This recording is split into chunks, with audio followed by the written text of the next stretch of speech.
आपण पाहतात कोकण वासियांचा बुलंद आवाज, कोकण गर्जना।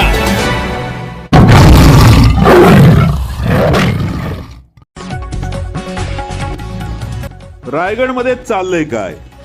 खासदार सुनील तटकरे साहेब रायगड जिल्ह्यात शिंदे गटातील आमदारांच्या मतदारसंघात राजकीय आखाडे बांधण्यात व्यस्त असताना त्यांच्या श्रीवर्धन मतदारसंघात मात्र कमालीच्या उलटापालटी होत आहेत।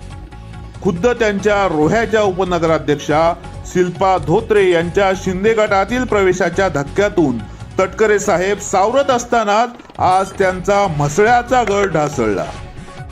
श्रीवर्धन मतदारसंघात नवी राजकीय समीकरणे। सुनील तटकरे यांना मंत्री भरतसेठ गोगावले यांनी दिला सर्वात मोठा धक्का। म्हसळा नगरपंचायतीमधील नगराध्यक्ष व 9 नगरसेवकांचा शिवसेनेत प्रवेश।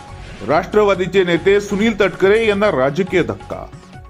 श्रीवर्धन विधानसभा मतदारसंघातील म्हसळा नगरपंचायत येथील नगराध्यक्षा फरीन अब्दुल अजीज बशारत आणि एकूण 9 नगरसेवकांनी उपमुख्यमंत्री एकनाथजी शिंदे साहेब आणि मंत्री उदय सामंत यांच्या उपस्थितीत नामदार भरतसेठ गोगावले यांच्या नेतृत्वावर विश्वास ठेवत आज मुंबईतील यशवंतराव चव्हाण सभागृह येथे शिवसेनेत जाहीर प्रवेश केला।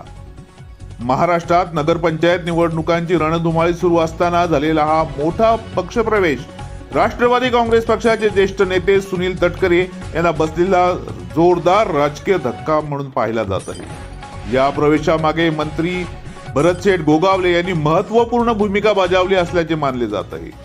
शिवसेनेत प्रवेश केलेले नगरसेवक पुढील प्रमाणे: अस्सल असलम कादरी नगरसेवक, सोमय्या कासिम अमदानी नगरसेवक आरोग्य सभापती, सईद जंजीरकर नगरसेवक, जबीन नदीम दळवी नगरसेवक, कमल रवींद्र जाधव नगरसेवक, सारा अब्दुल कादरी नगरसेवक, राखी अजय करंबे नगरसेवक व पर्यटन सभापती, सुफियान इक्बाल हळदे नगरसेवक, नसीर अब्दुल रहिमान मिठागरे नगरसेवक, नगराध्यक्षा फरीन अब्दुल अजीज बशारत यांच्यासह सर्व 9 नगरसेवकांनी शिवसेनेत प्रवेश करून श्रीवर्धन मतदारसंघातील राजकीय समीकरणांमध्ये मोठे बदल घडवून आणले आहेत।